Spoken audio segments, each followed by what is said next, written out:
Hi అండి, ఫోటోషాప్గురు ఛానల్కి స్వాగతం సుస్వాగతం. ఫ్రెండ్స్, ఈరోజు మీకోసం ఒక మంచి టాపిక్ని తీసుకువచ్చాను.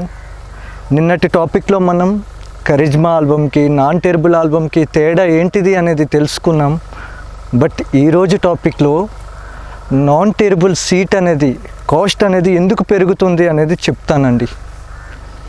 నార్మల్గా ప్రింట్ కాస్ట్ అనేది చెప్పాను. ఒక చిన్న కథ చెప్తాను. మేబీ ఒక ఆర్టిస్ట్ అనే అతను ఉన్నారు. తను ఏంటంటే పెయింటింగ్ అనే దాన్ని వేయకముందు తను తీసుకున్నటువంటి ఒక కాన్వాస్ కానీ ఒక పేపర్ కానీ దాని ప్రైజ్ అనేది చాలా తక్కువ ఉంటుంది. మేబీ అది ₹1 కానీ ₹10 కానీ లేదంటే ₹1000 కానీ దాని కాస్ట్ అనేది చాలా తక్కువ. అదే ఆర్టిస్ట్ దాని మీద తన టైంని స్పెండ్ చేస్తూ తన పేషెన్సీ పెడుతూ తను హార్డ్ వర్క్ చేస్తూ రకరకాల కలర్స్ని పెట్టాడు అనుకోండి, దాని విలువ 1 lakh కావచ్చు, 10 lakh కావచ్చు, 1 crore కావచ్చు. అంటే నేను మీకు నిన్న చెప్పినది ప్రింటింగ్ కాస్ట్, పేపర్ కాస్ట్ చెప్పాను. చాలామంది అపార్థం చేసుకుంటున్నారు. అర్థానికి అపార్థానికి ఒకే ఒక మాట మధ్యలో పా అనే ఒక మాట తీస్తే అర్థమవుతుంది. ఆ పా అనే దాన్ని పెట్టుకొని చూస్తే అపార్థంగా కనిపిస్తుంది.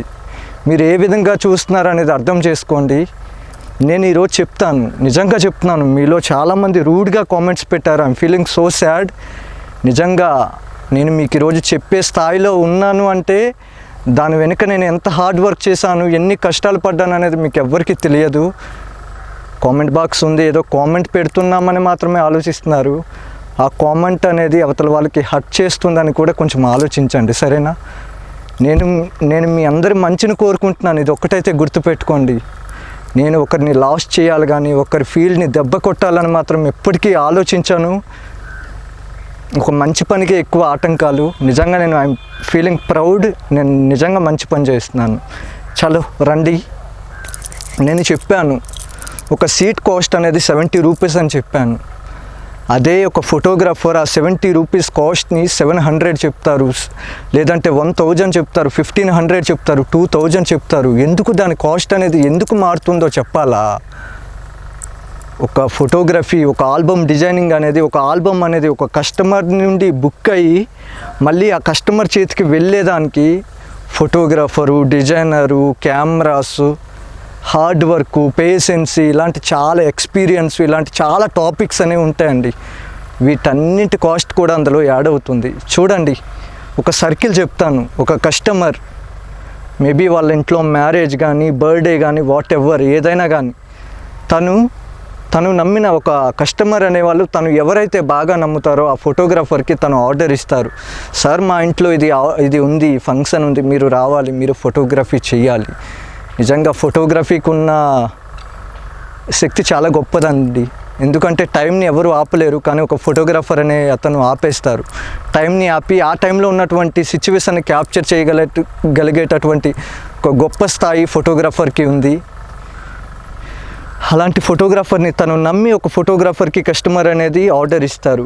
ఫోటోగ్రాఫర్ తను చెప్తారు ప్రైజ్ అనేది ఇంత ఉంది, 1 lakh ఉంది, 50,000 ఉంది, లేదంటే ఇలా వేరు కాస్ట్ అనేది ఉంటుంది. ఆ కాస్ట్ అనేది ఒక సీటు మీద పడుతుంది. ఎందుకంటారా? మేబీ ఆ టైంలో వాడేటటువంటి కెమెరాస్, ఆ టైంలో తను పెట్టేటటువంటి ఫోటోగ్రాఫర్స్ ఎంత ఎక్స్పీరియన్స్డ్ పర్సన్స్ని పెట్టారనుకోండి, వాళ్ళ ఛార్జ్ ఎందులో పడుతుంది? అందులోనే పడుతుంది. ప్లస్ ఏంటంటే కెమెరా రెంటు, వీడియో రెంటు, ఎవరైతే వీడియోగ్రఫీ చేస్తారో లేదంటే ఫోటోగ్రఫీ చేస్తారో వాళ్ళ రెంట్ కూడా ఒక ఆల్బంలో ఒక సీట్ మీద పడుతుంది. ఇవన్నీ మీరు అర్థం చేసుకోవాలి. నేను నిన్న ఒక సీట్ కాస్ట్ ఇంత అని చెప్పానని చెప్పి మీరు అపార్థం చేసుకున్నారు. I'm not feel bad. అయినా పర్వాలేదు, నిజం చెప్తాను. నేను నిజానికి మాత్రమే ఫాలోవర్ని, మీకు కానీ అలా ఎవరికి కాదు. నిజాన్ని మాత్రమే నేను ఫాలో అవుతాను, సరేనా? కస్టమర్ నమ్మిన ఫోటోగ్రాఫర్ దగ్గరికి వెళ్ళారు. ఫోటోగ్రాఫర్ ఒక ప్రైజ్ చెప్పారు. ఆ చెప్పిన ప్రైజ్ అనేది కస్టమర్ అనే వాళ్ళు హ్యాపీ అయిపోతారు. హ్యాపీ అయ్యి ఆర్డర్ అనేది ఫోటోగ్రాఫర్ దగ్గరికి వెళ్తుంది. కస్టమర్ అయితే ఏ ప్రైజ్ అనేది డిమాండ్ చేశారో దానికి తగ్గటువంటి ఎక్విప్మెంట్ అనేది ఫోటోగ్రాఫర్ అనే వాళ్ళు అరేంజ్ చేస్తారండి. దానికి తగ్గ కెమెరాస్, దానికి తగ్గటువంటి ఎక్స్పీరియన్స్డ్ పీపుల్స్ని పెడతారు, ఫోటోగ్రాఫర్స్ని, వీడియోగ్రాఫర్స్ని. దానికి తగ్గట్టు స్ట్రోబ్స్, దానికి తగ్గటువంటి లైటింగ్ సెటప్, దానికి తగ్గటువంటి బ్యాక్గ్రౌండ్స్, ఇలా చాలా సెటప్ ఉంటుంది, చాలా ఆలోచన ఉంటుందండి ఫోటోగ్రాఫర్స్కి. సరేనా, ఫోటోగ్రఫీ అయింది, అయిపోయింది ఆ పని.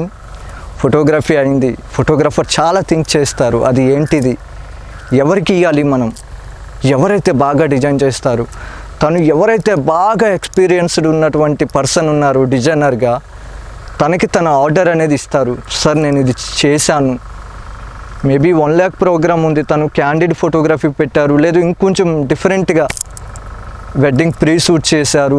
దానికి కూడా అండి మీరు పెట్టే ప్రతి రూపాయికి కూడా సాటిస్ఫై చేయడానికి ఫోటోగ్రాఫర్ అనే వాళ్ళు చాలా కష్టపడతారు. నిజంగా ఫోటోగ్రఫీ ఫీల్డ్ అనేది చాలా గొప్పది. అయితే గుర్తుపెట్టుకోండి, సరే మంచి డిజైనర్ దగ్గరికి ఫోటోగ్రాఫర్ వెళ్ళారు, తనకు నచ్చిన విధంగా కస్టమర్ ఎలా అయితే హ్యాపీ అవుతాడో, కస్టమర్ ఎలా చూస్తే ఆనందపడతాడో దానికి తగ్గ విధంగా దగ్గరుండి కష్టపడి ఎంత టైం అయినా స్పెండ్ కానీ మంచి అవుట్పుట్ కోసం అని చెప్పి డే అండ్ నైట్ ఆలోచించే వ్యక్తి డిజైనర్ ప్లస్ ఫోటోగ్రాఫర్. మనది ఇదంతా ఒక సర్కిల్ అండి. ఒక కస్టమర్, ఒక ఫోటోగ్రాఫర్, ఒక మంచి డిజైనర్, ఒక మంచి ప్రింటర్, మళ్ళీ రిటర్న్ కస్టమర్. ఒక 5 చేతులు మారుతుంది. Customer, photographer, designer, printer, customer, ఇలా 5 చేతులు మారుతుంది. ఈ 5 చేతులు మారడానికి మినిమం కాస్ట్ అనేది పడుతుంది. ఆ పడే కాస్ట్ అనేది సీట్ మీద పడుతుంది. మీకు సపరేట్గా కెమెరా రెంట్ అనేది ఒక 20,000 కానీ 50,000 కానీ వాళ్ళు అడగట్లేదు, ఓవరాల్గా బుక్ చేసుకుంటారు ఫోటోగ్రాఫర్స్ అనేవాళ్ళు. అందువల్ల సీట్ కాస్ట్ అనేది మారిపోతుందండి. సరేనా, దీన్ని మీరు అర్థం చేసుకోవాలి.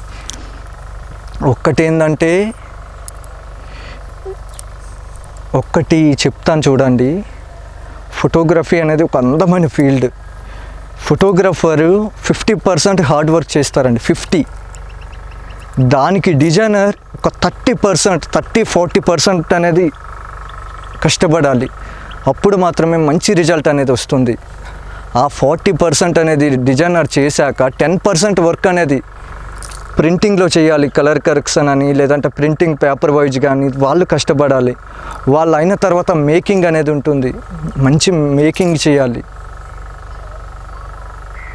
ఇంత పెద్ద ప్రాసెస్ ఉంది. తిరిగి కస్టమర్ దగ్గరికి వెళ్తుంది. కస్టమర్ అనేవాళ్ళు హ్యాపీ కావాలి, నేను ఇచ్చిన మనీకి, నేను ఇచ్చిన ఆల్బమ్కి సరిపోయింది అనేది. చూడండి, ఒక కస్టమర్, ఫోటోగ్రాఫర్స్ మీరు కొంచెం హైగా బుక్ చేశారనుకోండి, ఆర్డర్ అనేది ఎక్కువ ఫోటోగ్రాఫర్స్ ఉంటారు, లైటింగ్ సెట్ చేసే వాళ్ళు ఉంటారు, ఇలా చాలామంది ఉంటారు.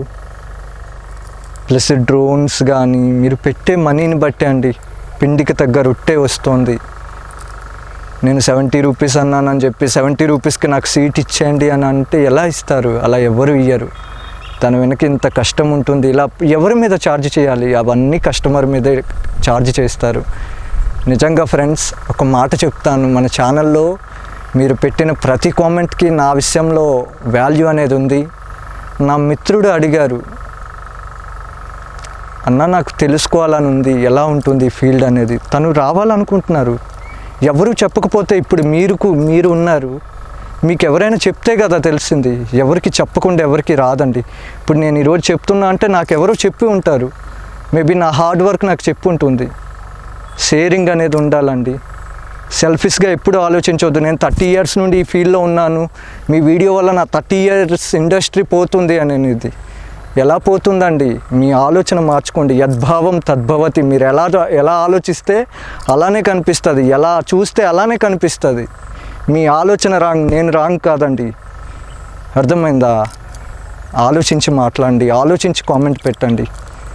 నేను మేమందరి మంచిని కోరుకుంటున్నాను. నేను ఒక డిజిటల్ పెయింటింగ్లో టిప్స్ అన్నీ చెప్తుంటే ఒక ప్రొఫెషనల్ డిజిటల్ ఆర్టిస్ట్ చెప్పారు, సార్ ఇలా మీరు డిజిటల్ పెయింటింగ్ సంబంధించి అన్నీ షేర్ చేసేస్తే రేపు పొద్దున మన లైఫ్ అనేది ఉండదు. కొన్ని లక్షల మంది ఉన్నారండి, కొన్ని కోట్ల మంది జనాలు ఉన్నారు, కొన్ని లక్షలు యూట్యూబ్ ఛానల్స్ ఉన్నాయి ఫోటోగ్రఫీ పరంగా. తెలుగులో మహా అయితే కొన్ని వేల ఉన్నాయి. అందులో టాప్లో కొన్ని వందలు ఉన్నాయి. నా జర్నీ ఇప్పుడే స్టార్ట్ అయింది. నాది 4-5 months అయింది జర్నీ స్టార్ట్ అయ్యి. నిజంగా నా ఒక్కడి వల్ల మీ లైఫ్ అనేది పోతుంది అనేది అంటే రాంగ్ అండి. నేను కూడా ఒక ఫోటోగ్రాఫర్ని, నేను కూడా మీ అందరి మంచినే కోరుకుంటాను, అర్థం చేసుకోండి. Thank you so much. మీరు పెట్టే కామెంట్స్కే నేను ఇంత హార్ష్గా ఆన్సర్ ఇస్తున్నాను. బట్ ఇది ఒక సర్కిల్ అండి, ఇంత పెద్ద సర్కిల్ ద్వారా ఇదంతా ఈ ఛార్జ్ అనేది ఒక సీట్ మీద పడుతుంది. ఆ సీట్ అనేది చెప్పాను కదండి, ఒక సీట్ కాస్ట్ మీద పడుతుంది. సరేనా? ఇది దీని వెనుక ఉన్న ప్రాసెస్. దీన్ని అయితే అర్థం చేసుకుంటారని అనుకుంటున్నాను. అంతకంటే ముందు మీరు ఫస్ట్ టైం మన ఛానల్ని చూస్తుంటే దయచేసి మన ఛానల్ని సబ్స్క్రైబ్ చేసుకోండి.